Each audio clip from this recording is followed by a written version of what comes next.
ಗೃಹಲಕ್ಷ್ಮಿ ಯೋಜನೆಯ 12ನೇ ಕಂತಿನ ಹಣ ಮಾತ್ರ ಬರುತ್ತೆ. ಇನ್ನು ಮುಂದೆ ಗೃಹಲಕ್ಷ್ಮಿ ಯೋಜನೆಯ 12ನೇ ಕಂತಿನ ಹಣ ಬಂದ್ ಆಗುತ್ತೆ. ಸರ್ಕಾರದಿಂದಲೇ ಆದೇಶ ಬಂದಿರುವುದು. ಯಾಕೆ ಹೀಗಾಯಿತು? ಇದು ಖಂಡಿತವಾಗಿಯೂ ನಿಂತು ಹೋಗುತ್ತಾ? ಖಂಡಿತವಾಗಿಯೂ ಹೌದು. ಗೃಹಲಕ್ಷ್ಮಿ ಯೋಜನೆಯ 12ನೇ ಕಂತಿನ ಹಣ ನಿಂತು ಹೋಗುತ್ತೆ. ಈಗ ಸರ್ಕಾರದಿಂದಲೇ ಹಣ ಕೊಡಲು ಇಲ್ಲ. ಈಗ ಕಾಂಗ್ರೆಸ್ ಸರ್ಕಾರ ಏನು ಹೇಳುತ್ತಿದೆ ಅಂದರೆ, ಗೃಹಲಕ್ಷ್ಮಿ ಯೋಜನೆಯನ್ನೇ ಹಣವನ್ನು ಕೊಡಲು ನಮ್ಮ ಸರ್ಕಾರದಿಂದಲೇ ಹಣವೇ ಇಲ್ಲದಾಗಿದೆ. ದುಡ್ಡು ಇಲ್ಲದಿರುವ ಕಾರಣದಿಂದಾಗಿ ನೆರೆ ಅಭಿವೃದ್ಧಿಗಾಗಿ ಅಂತ ಕಟ್ಟಿರುವ ಹಣವನ್ನೇ ಈಗ ಗೃಹಲಕ್ಷ್ಮಿಯವರಿಗೆ ಅಂತ ಕಾಂಗ್ರೆಸ್ ಸರ್ಕಾರ ತಗೊಳ್ಳಿದಿದೆ. ಅಂದರೆ ವಿಪಕ್ಷಗಳು BJP ಸರ್ಕಾರವಾಗಿರಬಹುದು ಅಥವಾ JDC ಸರ್ಕಾರವಾಗಿರಬಹುದು ಗಂಭೀರವಾಗಿ ಆರೋಪವನ್ನು ಮಾಡುತ್ತಿದೆ. ಕಾಂಗ್ರೆಸ್ ಸರ್ಕಾರ ಮೇಲೆ ಬೇರೆ ಕೆಲಸ ಇಟ್ಟಿರುವ ದುಡ್ಡನ್ನು ತೆಗೆಯುತ್ತಿದ್ದಾರೆ.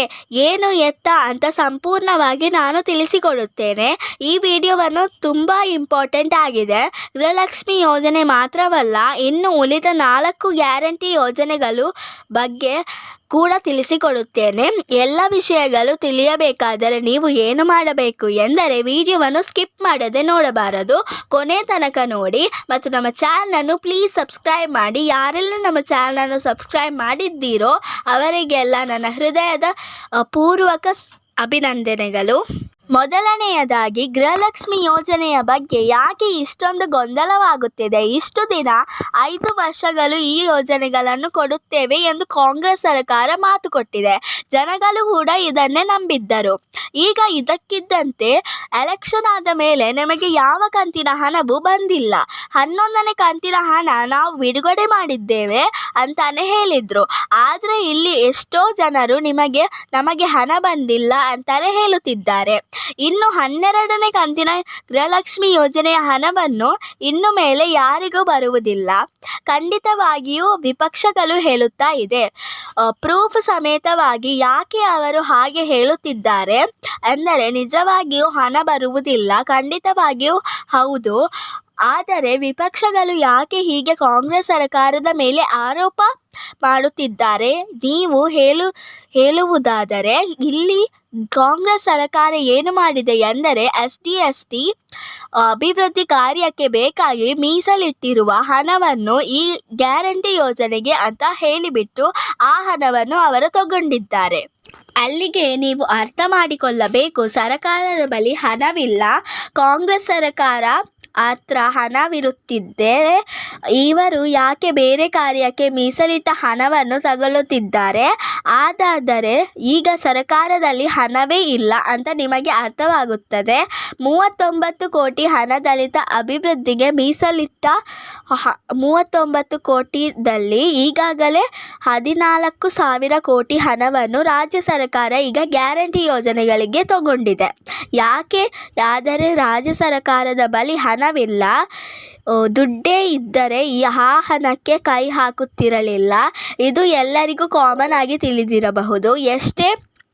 ಎಷ್ಟು ಹಣವನ್ನು ರಾಜ್ಯ ಸರ್ಕಾರ ಈಗ ತಗೊಂಡಿದೆ ಅಂತ ಈಗ ತಿಳಿಯಬಹುದು. ಮೊದಲನೆಯದಾಗಿ, ಗೃಹಲಕ್ಷ್ಮಿ ಯೋಜನೆಗೆ 7,881 ಕೋಟಿ ಹಣವನ್ನು STಗೆ ಅಭಿವೃದ್ಧಿಯಿಂದ ತಗೊಂಡಿದ್ದಾರೆ.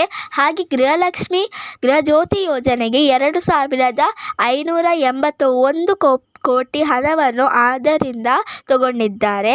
ನೆಕ್ಸ್ಟ್, ಅನ್ನಭಾಗ್ಯ ಯೋಜನೆಗೆ 2,187 ಕೋಟಿ ಹಣವನ್ನು ಅಲ್ಲಿಂದ ವರ್ಗಾವಣೆಯನ್ನು ಮಾಡಿದೆ. ನೆಕ್ಸ್ಟ್, ಶಕ್ತಿ ಯೋಜನೆಗೆ 1,451 ಕೋಟಿ ಹಣವನ್ನು ಅಲ್ಲಿಂದ ತಗೊಂಡಿದ್ದಾರೆ. ಗ್ಯಾರಂಟಿ ಯೋಜನೆಗೆ ಅಂತ ಲಾಸ್ಟ್ ಬಂದು ಯುವ ನಿಧಿ ಯೋಜನೆಗೆ ಕೇವಲ 185 ಕೋಟಿ ಹಣ. ಆದರೆ ಅದನ್ನು ಕೊಡಲಿಕ್ಕೆ ರಾಜ್ಯ ಸರ್ಕಾರದಿಂದ ಕೊಡಲು ದುಡ್ಡೇ ಇಲ್ಲ. 185 ಕೋಟಿ ಹಣವನ್ನು ಪರಿಶಿಷ್ಟ ಜಾತಿ, ಪರಿಶಿಷ್ಟ ಪಂಗಡ ಏನು ಇಟ್ಟಿದ್ರು ಹಣವನ್ನು ಅಲ್ಲಿಂದಾನೇ ತಗೊಂಡಿದ್ದೆ. ಇಲ್ಲಿ ನೀವು ಅರ್ಥ ಮಾಡಿಕೊಳ್ಳಬಹುದು, ಸರ್ಕಾರದ ಹತ್ರ ಹಣವೇ ಇಲ್ಲ, ಇವರೇ ಬೇರೆ ಒಂದು ಅಭಿವೃದ್ಧಿ ಇಟ್ಟಿರುವಂತಹ ಹಣವನ್ನು ದುರ್ಬಳಕೆಯನ್ನು ಮಾಡಿಕೊಂಡಿದ್ದಾರೆ. ಇದು ಇಲ್ಲಿ ರಾಜ್ಯ ಸರ್ಕಾರ ಒಪ್ಪಿಕೊಳ್ಳಲು ತಯಾರಿಲ್ಲ. ವಿಪಕ್ಷಗಳು ಇದನ್ನು ತೋರಿಸುತ್ತಾ ಇದೆ. ಇಲ್ಲಿಂದ ಇವರಿಗೆ ಹಣ ಬರುತ್ತಾ ನೋಡಿ ಅಂತ ವಿಪಕ್ಷಗಳು ತೋರಿಸುತ್ತಾ ಇದೆ. ಆದರೆ ಮುಂದೆ ಕೊಡುವಂತಹ ಹಣವನ್ನು ಇವರು ತಗೊಂಡಿಲ್ಲ. ಈಗ ಸರ್ಕಾರದಲ್ಲಿ ಹಣವೇ ಇಲ್ಲ. ಇನ್ನು ಏನು ಮಾಡುತ್ತಾರಂತ ಕಾಯಬೇಕು. ಇಲ್ಲಿಗೆ ಈ ವಿಡಿಯೋ ಮುಗಿಯುತ್ತದೆ. ಈ ವಿಡಿಯೋ ನಿಮಗೆ ಇಷ್ಟವಾದರೆ ಪ್ಲೀಸ್ ಲೈಕ್ ಮಾಡಿ ಮತ್ತು ನಿಮ್ಮ ಫ್ರೆಂಡ್ಸ್ ಆ್ಯಂಡ್ ಫ್ಯಾಮಿಲಿ ಜೊತೆ ಶೇರ್ ಮಾಡಿ ಮತ್ತು ನಮ್ಮ ಚಾನಲನ್ನು ಪ್ಲೀಸ್ ಸಬ್ಸ್ಕ್ರೈಬ್ ಕೂಡ ಮಾಡಿ. See you with the new video.